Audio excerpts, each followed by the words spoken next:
Hi, I'm Jim Cook, Market Relationship Manager with Bergen KDV and 2021-22 President of Cedar Rapids Downtown Rotary Service Club. And I'm excited to welcome you to our new podcast series called Rotary Roundtable, which we created to tell our club story in a new way. In this episode, we're looking back at some of the notable service projects Rotary has completed in the Cedar Rapids area. Everything from Rotary Hall in Newbow to Prospect Meadows in Marion. We're also chatting with Rotarians Angela Jordan, Dennis Jordan, Doug Laird, and Paul Phelan, who helped champion these projects. Our conversation is moderated by downtown Rotarian Adam Moore. We hope this podcast inspires you to get involved and perform some of your own service above self. Enjoy. Welcome, everyone. Let's start with some introductions. Paul, you want to introduce yourself? I'm Paul Phelan with Phelan Interiors and formerly Daybreak Rotary and now Downtown Rotary. Have you been a president with the club? I was a president with Daybreak. Okay. The second year, yeah. Yeah, Dennis Jordan with Alliant Energy, and like Paul, past member and past president of Daybreak Rotary, and current member and past president of Cedar Rapids Downtown Rotary. Right. And I'm Angela Jordan. I am a grant writer with an international nonprofit called Five Talents, but I've been active in the nonprofit community here for a long time. Previous member of the Iowa City Noon Club, and then almost a 18, 20-year member for Cedar Rapids Downtown. Love it. Doug Laird. I started in Rotary in 1983 in downtown and then went to Monticello and then back to downtown. 2010, 2011, I was president downtown and then moved, after that was done, to the district level and did the district foundation for many years. Great. Well, thank you, everybody, for being here. We're excited to talk about local service projects that Downtown Rotary, specifically has worked on.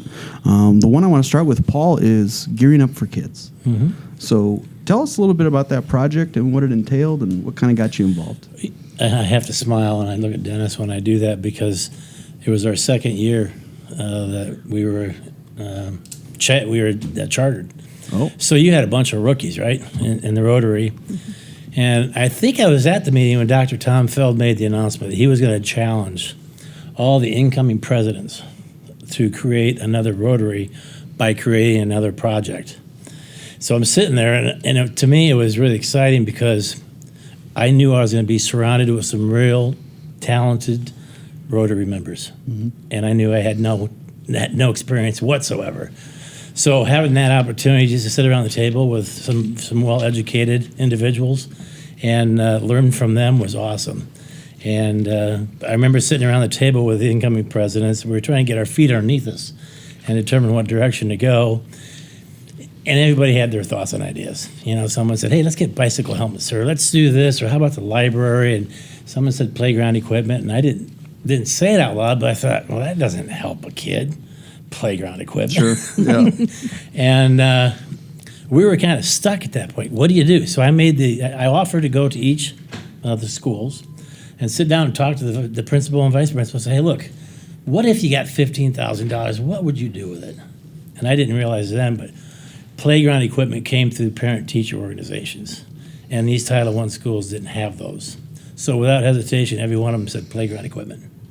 Okay. So I was really pleased knowing the direction was the right direction and that I was dead wrong in my thought process, but I was good with that. And so it basically started, I think we all believe we wanted to serve kids. That's kind of a sweet spot, I think we all agree. And so how do we do that? And so the playground equipment was huge. So the goal was to try and say, how much money do we assess each member? And that's how we got to the $15,000 because we had roughly 600 members in our district or in our area. And in the metro? Started, yep. In the Cedar Rapids metro? Correct, in the metro area. So we started with that, and I think it really got legs underneath it when you got the kids in front of the Rotarians. And we did that by having them come to meetings and sing. Mm-hmm. And that's when you start seeing the heartstrings just opening up, and you see the connection being formed right in front of you. And so when we did that, that really took shape. That's great marketing, having kids sing to you. Always. Yeah. So how did it kind of take shape then, or what did that kind of turn into? Well, the original goal was 5 schools, 7 years. The first year we did 2 schools. I will say Scott Freehoff from Rinderneck.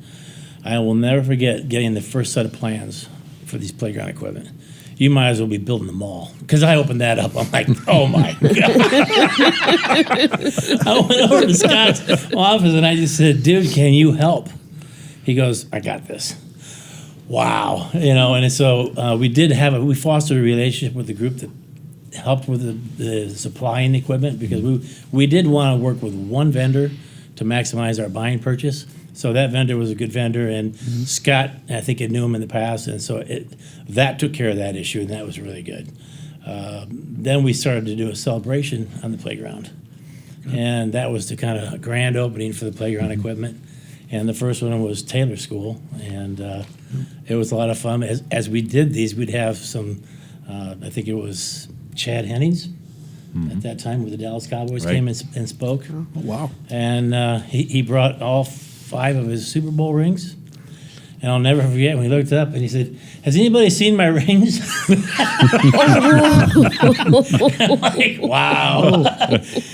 But no, it organically took on a life of its own. And I think it was, no question, adults wanting to help kids that needed help. And they received it very well, and they thanked us very well, and that's what's neat. What was the final scope, or how? So you said 5 schools. How big did we it get? We ended up doing 10 schools, because each year new schools would be added to that list. And that, so it was a need that continued to grow, just like most needs. Yeah. And I was glad that we were able to finish all of those. What time frame would this have been? This It project? had been 87. Okay. Is when it started, right? Because 85, I think, yeah. Well, 97. Oh, yes, thank you. Yep. Were you involved with? I was a you were volunteer. Kind of junior yeah, members. yeah, like many of us, we picked up a wrench and drove a skid loader and things like that, and just some fond memories, right? Just spending time with people within our own club and then other clubs, and getting in, to see the kids' reaction after it was all done. It was priceless. Yeah, I will say it was the time, the talent, and the resource. I mean, $25 is not going to kill any of us. But I was really pleased to see the Rotaries show up to do the installation. Yeah. And kudos to Downtown Club, Doug, because a lot of people said, "Oh, they're just going to throw money at this." No. You guys showed up huge. And there was always something I could say to somebody who then said that down the road. I said, "Oh, no, they really showed up." A couple of the guys wanted to outwork the younger ones. No, that's good. And they did. Yeah. And we were the younger ones at Yes. the time. Yes, we were. Yeah. I love that. It's such an impactful project for the youth. I think another one I'd love to talk about is Prospect Meadows. Sure. Out in Marion, the ball fields. Dennis and Angela Jordan, I know you guys were very involved in that. So, yeah, talk us through that project a little bit. Kind of how did that take shape, and how did Rotary? I know that wasn't a Rotary specific project, but we definitely helped with a big piece of it. Yeah, we had a couple of projects out there, actually. So Dennis and I have been engaged with Prospect Meadows pretty much since it was an idea in everyone's heads. My oldest son, Ben, played baseball with Jack Rader's grandson, Tyler. So we And just learned for about... listeners, who's Jack Rader? Let's just make Jack sure Rader is the executive director, the CEO for Prospect Meadows. Used to be with the Colonels, General manager. for years and years and years. Just an awesome guy. So anyway, he's running things now. But yeah, so we learned about it when it was in the idea stage, and Dennis and I jumped on board to help fundraise, because we had traveled all over the Midwest for baseball games for our 3 sons, and we were tired of traveling. We wanted a complex here badly. Well, we kept on saying, why can't we have something this nice back in the Cedar Rapids area? Because we would travel, whether it's to Des Moines or places like Kansas City, and it's like, wow, look at this complex. And so when this idea was born, we're like, it's not going to benefit our kids, but it will benefit the next generations thereafter. So part of us, our interest was to make sure that future generations had a nice complex to be able to play baseball and softball, for that matter. Yes. Talk a little bit about just the scope and the size of that complex for folks who aren't familiar with Prospect Meadows. Absolutely. So if you haven't been there, you need to head up Highway 13 and County Home Road. Thank you, dear. It's a great complex. We have 8 fields, 2 separate quads that can accommodate baseball, but also softball. And then we've got the Miracle Field, which is the field for otherly abled children. Just a soft surface. And so 9 fields in total.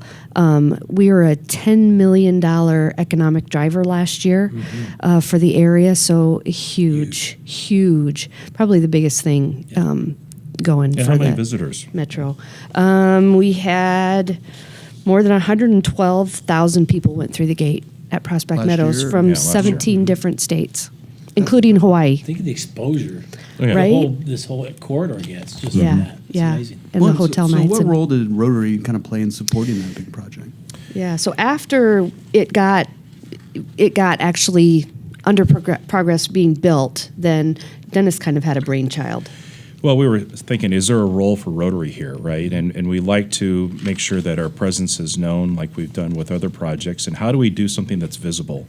And one of the things that we always had talked about at other baseball tournaments is, boy, there's never a nice backdrop to be able to take that team photo after the tournament, right? What if we created a backdrop, and what if it happened to advertise Rotary? And so that was where the Rotary Wall concept came into play, right? And so we sat down with a team of people and brainstormed and said, well, what would be on the wall, right? Would it just be a brick wall, or what? How do we make it of interest? And one of the people said, well, what if we created like a baseball American flag, right? Sort of like sometimes you see in bars, right? Sure. Can you do that outside? So that led then to, well, we really like the American flag idea, and we really like the whole baseball idea, but how do you make it weatherproof? And then, so what if we do this? Well, what if we sell naming rights on each of the balls, right? And that would be a way to generate revenue.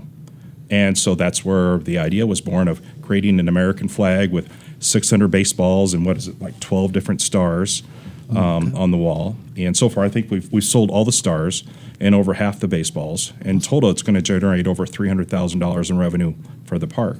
And then bordered on the wall is the big Rotary logo, and then our slogan, "Service Above Self." And what is so cool is that, all of those 100,000 visitors walk by that wall when they walk in there, right?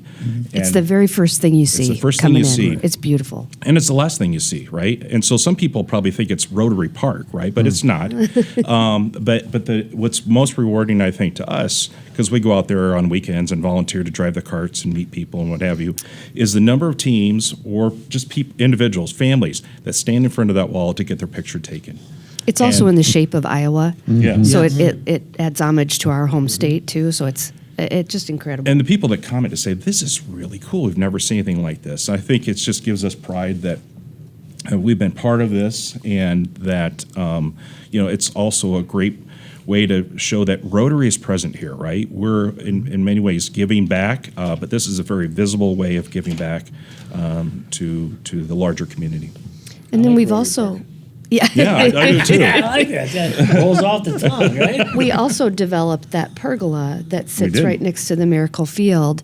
If you're out there on a summer day, there's not a lot of shade yet. We're putting some trees in, so that'll help. But so we also developed a pergola with some bench seating underneath it for folks to be able to get out of the sun a little bit too, down by the restrooms and the main entry. So.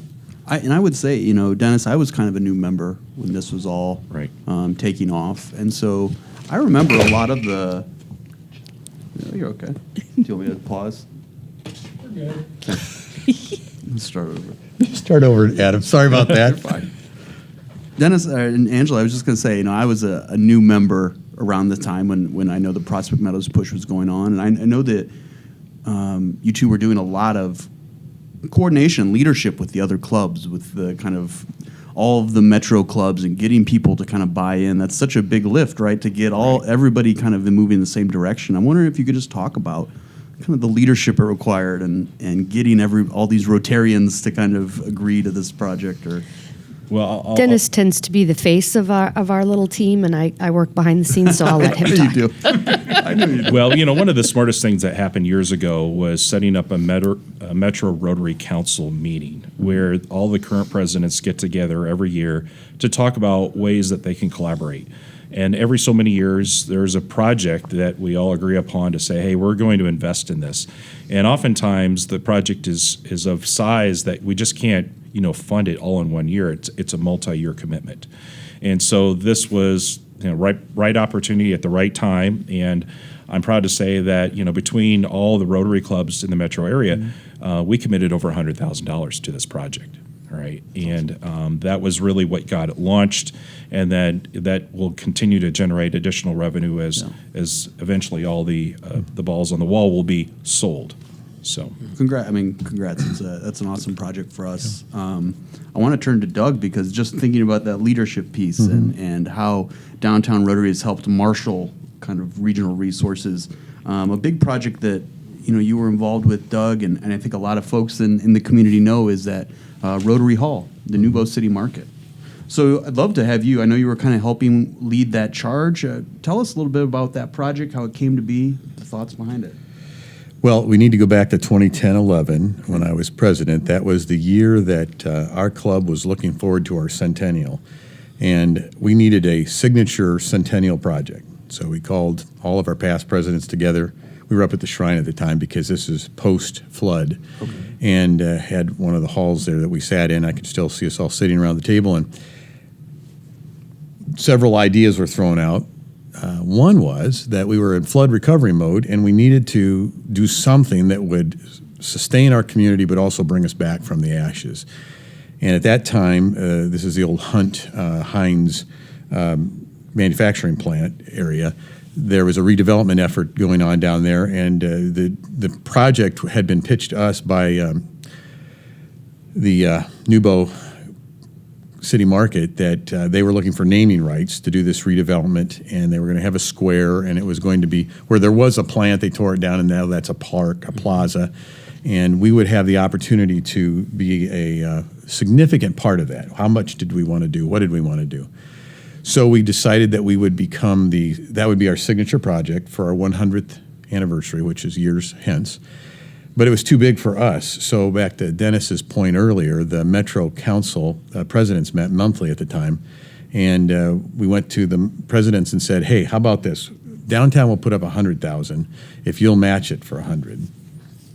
And they chose to do that. So it was a $200,000 project and a $4.3 million. So we were the lead gift, which gave us the naming rights. Rotary Hall, we got our logo on the floor, and then it's every time. I love the press when they go out there. It's this beautiful picture and a black canopy, and it says Rotary Hall there, and it's signature. Sure. And it's free advertising. Yeah. Everything was going along fine. Charlie Rohde made some bricks for us that everyone that donated would put the bricks that surrounds the location. And we were back to the Rotary Hall. I was back to the Metro President's meeting to have a discussion about Rotary Hall.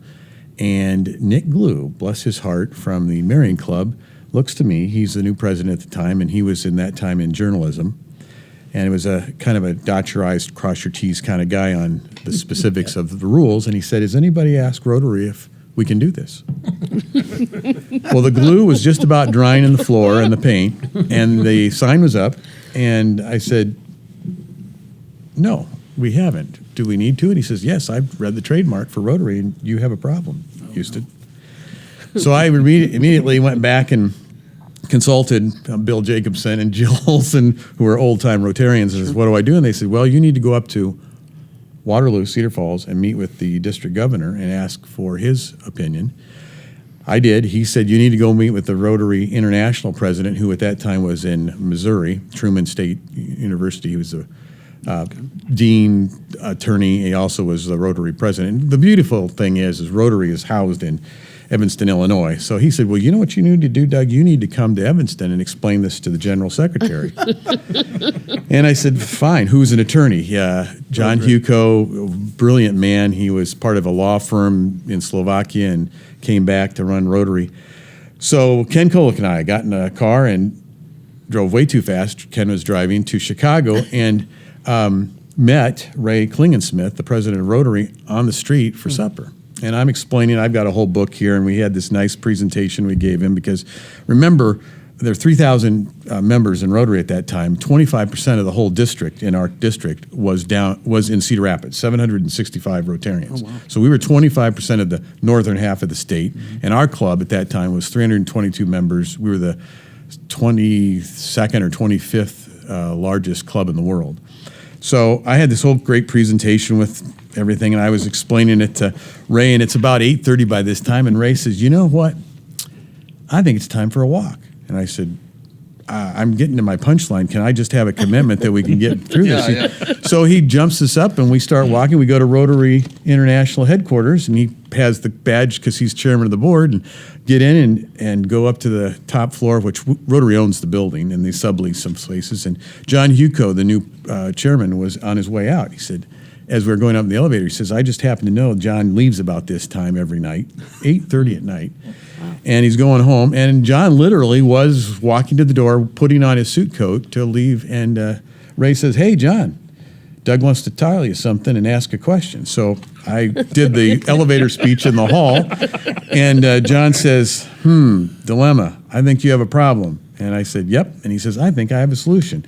Nice. And it took a year, but ultimately we were the first people to actually ask for naming rights, even though it's been done everywhere, all over the world, because I found these subsequent to this everywhere in the world. But we actually asked for permission and got it. So we have naming rights for that. And then we had our 5,000th meeting at the same location. Terry Branstad, John Huco came back, Ray came back, and Terry Branstad, past governor, came back and was part of a larger celebration as well. So it started off a little bumpy, and we landed the plane. As only Doug can do. I thought you were just asked for forgiveness. I say, why we asked for permission? Well, it's because it's the right thing to do, and when made knowledge of it, that's the beautiful thing about Rotary. When we were made aware that we had a little bit of an issue, we did the right thing. I would have never guessed we would have had to jump through the hoops we did. I was so pleased that Rotary, it was a motion that went before the Rotary International Board, and they voted on it. So it wasn't just that John took care of it. It took a year to get the resolution put together, and they wordsmithed it, and then we had to go have the folks down at New Bow City Market sign it, and we had some responsibilities at $1, and that was it. Yeah. So. And now it's one of those most visible stamps of Rotary in the community. Well, and now we are 12 years later, and more than that, 14 years later. And if you go down, and I'm in real estate, obviously with Skogman, and when you go down and somebody says, where would I like to office, Doug? Our downtown or New Bow? I hear a little bit about New Bow. Well, it has the cachet. It has the mojo. And once summer comes, finally, hopefully, there will be bands outside in that square, and people will be having a great time. It's a great congregate area. Life happens there. And Rotary Hall is just part of it, and it's facilitated it. So I'm so proud of the Rotarians, the 765 of us that, as with Prospect Meadows and Gearing Up for Kids, stepped in. This is the project between Gearing Up for Kids and Prospect Meadows that it was a heavy lift, and everybody jumped in and took care of it. I'm just really struck by hearing all these stories, just, the scope and the sweep of Rotary in our community. More people need to know. I don't know how to say that better than that, because I think there's so much good work's done, but it's hard to break through and convince people. I mean, does anybody else feel like that, or you feel like people recognize what Rotary's doing now in the community? I think if we had to answer the question, because we're in Rotary, well, sure. We're not if we're not in Rotary, so I have to think we're biased, and I think there needs to be more celebrating of the successes that we've had. And I would argue there's not a corner of our community that hasn't been affected. I mean, even the bandstand down there, we had a piece in. Czech Village. Czech Village, some of the artwork absolutely. that we placed in city parks and what have you. Yeah, and the work our club is involved with the project now and helping Indian Creek Nature Center. So Cedar we're Lake, all right? over. Cedar Lake, yeah. yes. Can you just talk about that? I mean, obviously, service above self, right, is that core Rotary value. I'd love to just get your take on, what that means to maybe each of you, and how you kind of channel that through Rotary. Paul, why don't you start? I'd love to. Service above self to me means the project that we did is getting your fellow Rotarians together and going out and spending a Saturday afternoon together. And when you do that, you get to know each other much, much better at a different level, but then the relationship deepens. And I think that's where you really start to take shape, and you start to understand what the true meaning of Rotary is. And so getting like-minded people together, working for the same goal, and accomplishing that, and standing back and looking at what's been done. It's almost selfish to hide that. It's selfish not to share that, and to allow other people to participate in that is huge. And so, yeah, I think it's maybe a challenge today and a challenge tomorrow, is to get that word out so people can experience that feeling and understand how good it feels to help and be a part of a team. Is it like an Iowa Nice thing? Yeah, Or are we in just two? heaven? No, it's road. No. Adam, what my point was going to be is I think as Midwesterners, we've been raised, to help take care of our community. And what Rotary kind of gives us is that inherent group of like-minded people that you can call on to really engage in a big project, to pull the whole community together through the different clubs, to really engage in a big project, both locally and internationally. Yeah, I mean, that's absolutely. the beauty of Rotary, is it's international too. It's amazing. Dennis, just reflecting service above self, how you kind of channel that in your life or use that in your life? Yeah, well, if I put my business hat on, my personal interest is to make this the best community, the best state to live in, right? And that just doesn't happen by nature of what my business does, which is selling electricity and gas, right? It happens through building a better community, a place where people want to live, people want to work, people want to play. And it's more than buildings and streets. It's about amenities, and it's about places. And what I'm excited about is that we're leaving our mark in places that people find joy and create lasting memories, whether it's at Rotary Hall or out at Prospect Meadows, that hopefully they associate these good experiences and memories with something that we were part of. And I think all selfishly, at least I can speak for Angela and I, we want our kids to choose to live here, right? And more people choose to come here to be part of this community. And that only happens if you make these sort of investments. And if we don't do it, I'm not sure someone else would go in to fill that need. So I'm very proud of the fact that we're part of an organization that it has the capabilities, the talent, the scale to be able to do these sort of unique projects.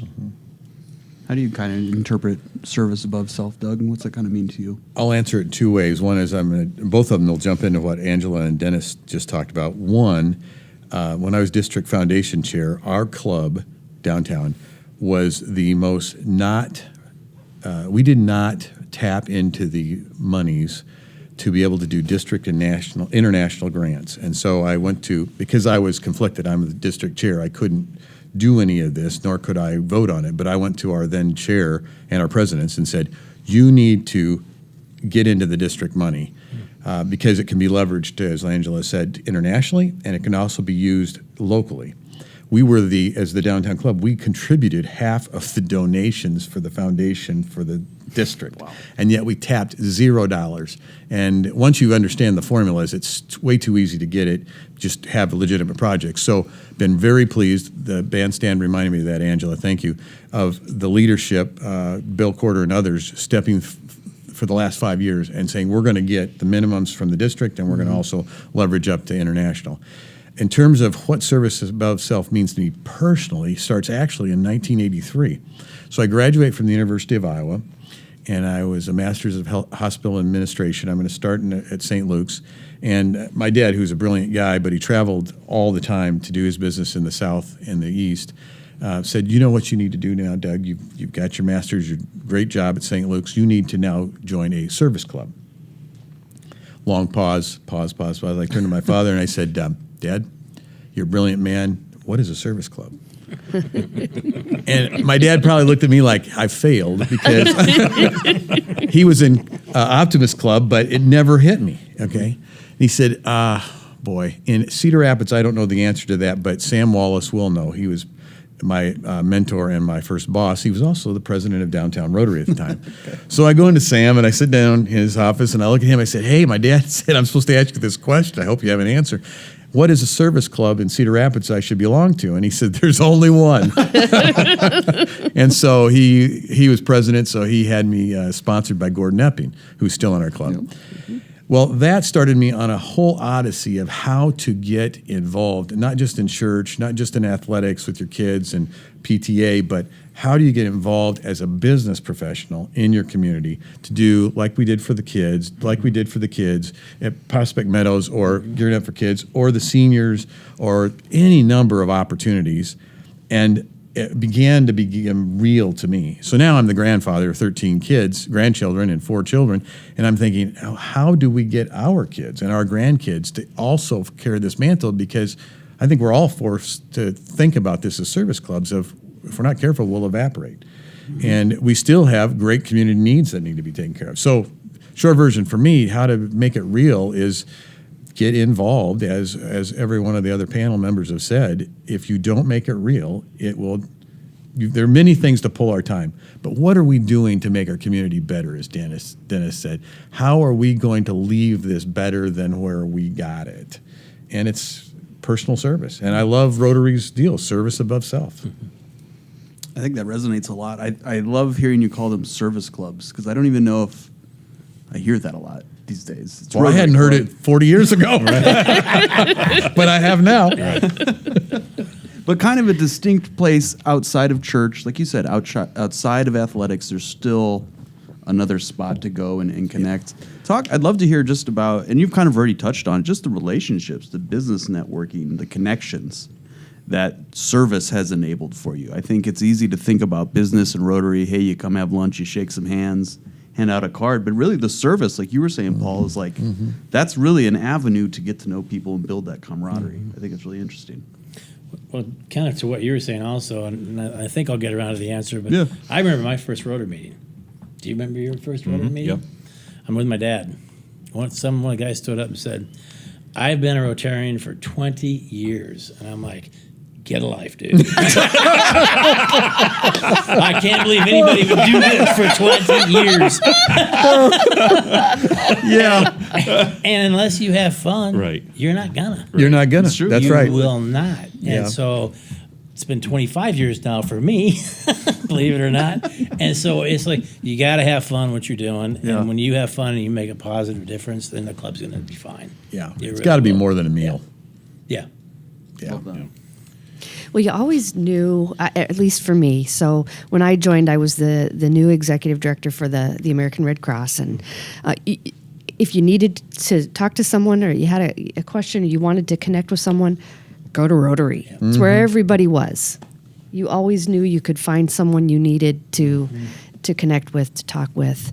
And then more recently, I think for me, I've really enjoyed doing the projects with multiple clubs, just to talk to other Rotary members, to the camaraderie of doing that and accomplishing something in our community has been really beneficial. And I look back at when I first joined Rotary, and I think a lot of people fall into this category that was a little bit selfish. It's like, I need, for business purposes, to get to know people. I need to go find work. Mm-hmm. And what you learn is, just because you show up to a club and you join doesn't mean like work's going to flow your way. But you have an opportunity to begin building those relationships through your service work. And then it's when you build those relationships, great things happen. Maybe, in some cases, it's indirect in terms of who you then meet as a result of that. Yeah. And now, we have a network here just in Cedar Rapids of 600 plus Rotarians that any one of us can call upon and say, hey, I want a few minutes of your time. I'd like your opinion on, or can you help with? And more often than not, the answer is yes, right? People will take your call. They'll spend some time with you. They'll listen. And if they can, they'll help support you. And so that's really cool. Now take that beyond just the Cedar Rapids area, and you start looking at it from a district level. You've got, 3,000 Rotarians in the district, or about that. In the state of Iowa, you have about 5,000. You take it worldwide, you got 1.2 million members, right? Think of this network and how you can leverage it for the good of your community, your state, your country, your region. And one of the things that I've enjoyed over the years, and Angela teases me about this, is when we travel, I always look to as our Rotary Club meeting. Oh, right? sure. If he wasn't going to go there, I was. I'm the geeky one that wants to show up, right? And it's like, well, why do you want to go to us? It's like, I'm going to get. Number one, I'm automatically invited in because I'm a Rotarian, but you never know who you're going to sit by, That's right? right. And that's kind of exciting, right? And to be able to build those connections. So I don't understand the people that when they retire, they say, well, I'm leaving Rotary. I mean, I'm just getting warmed up at that point, right? Sure. To be able to go out and network and do really cool things in all different places.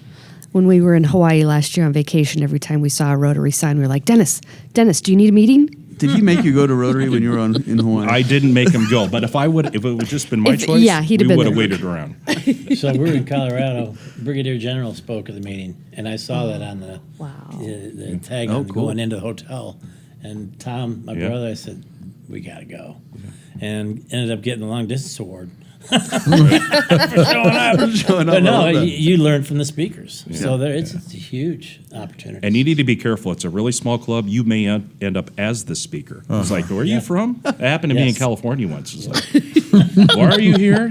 We don't have a speaker today. Would you want to speak? Sure. I'd be happy to speak. I got to clear with my manager, and my fee's pretty high.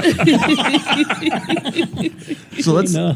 I love. There's so much great stuff about service. I'd love to just because the four of you are such kind of known leaders and successful leaders in the community. It's like what locally. This is kind of a local service podcast. Locally, what do you see as like needs? What should we be focusing on for the future of the club? What would you like to see Rotary take on? What needs to be done? Selfishly, my soft spot is kids. Yeah. And I think the approach taken, much like with the playground equipment, is instead of saying we want to help, here's what we're going to do.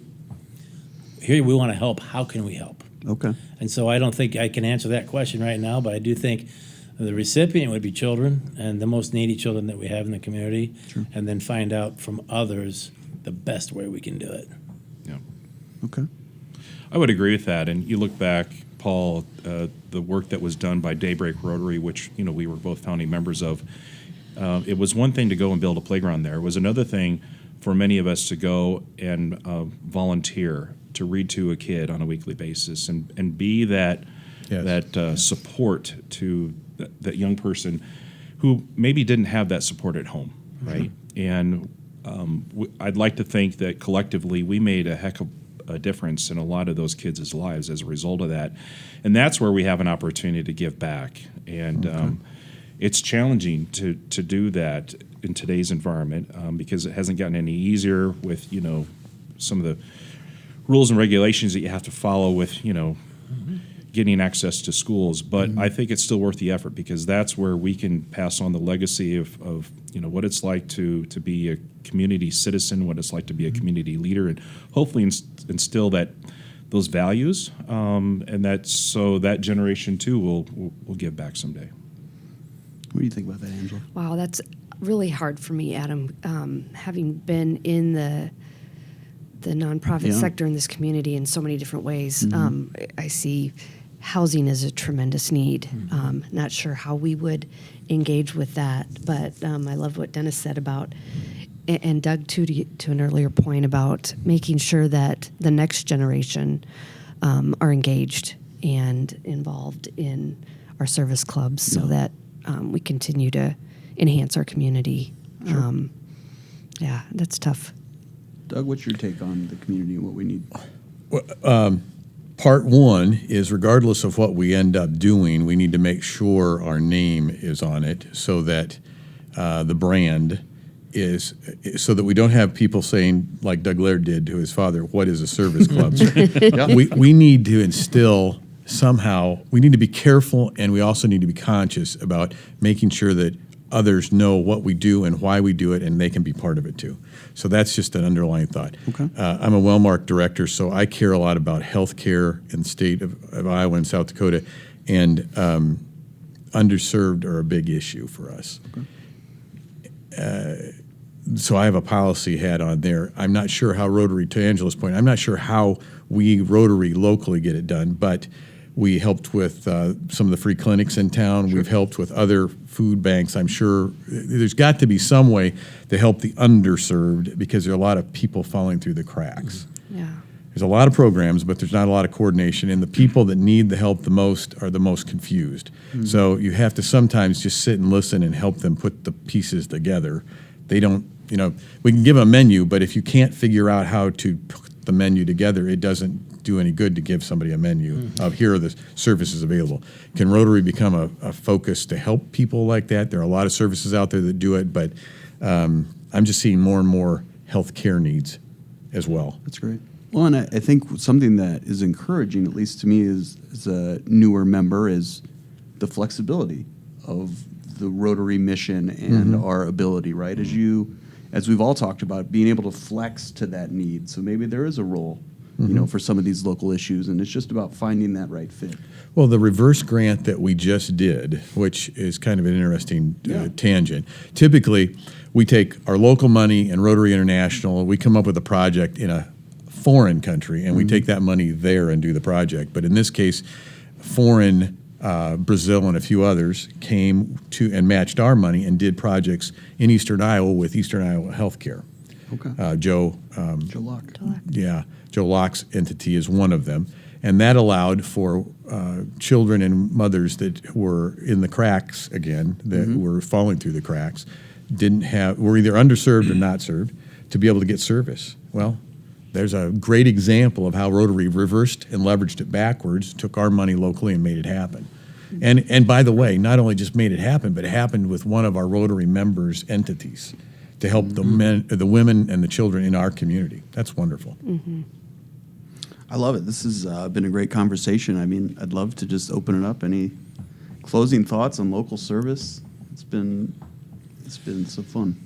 Kind of like what you two were, Dennis, talking about is getting involved with the kids, and then our own kids, because a lot of the projects that we did, my kids were active in, and I know a lot of the Rotarians' kids were there, so they got to taste a little bit of that giving back. But then take it a step further, and I got to say, I've not invited my kids to Rotary yet, and I got to do that. And so I know they know their dad enjoyed it, and I know they enjoyed being a part when they did.